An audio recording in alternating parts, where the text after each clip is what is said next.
Hey everyone, so in this video, I'm going to show you how to make a profit and loss statement in your FreshBooks account.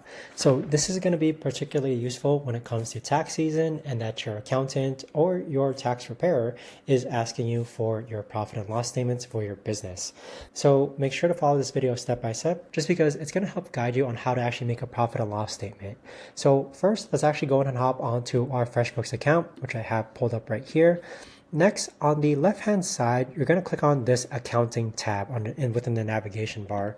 So here, click on accounting. And now what you want to do here is actually scroll down to where it says accounting reports. So here we have a series of different accounting reports, journal entries, balance sheets, profit and loss.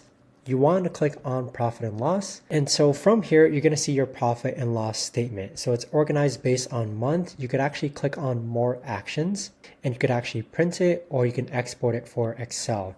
So that is essentially how to actually make a profit and loss statement. If you want more settings, you could actually filter this profit and loss statement. If you click on filters, and then you can actually change the range. So if you want to change it to this month, you can go ahead and change it to this month and then click on apply. If you want to group it by quarter and then change it to this year, click on apply.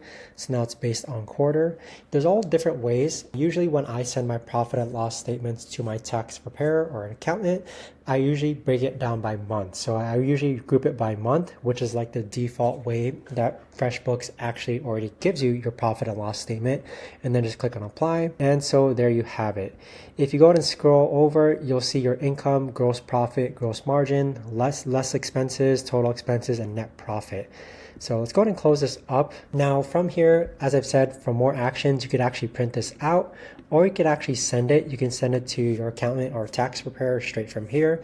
And this is the message that's going to send you. So with that being said, that is how to actually create a profit and loss statement. If you know of a better or easier way to actually do this, let me know in the comments down below. Thanks so much for watching, and I'll see you guys all in the next video. Take care.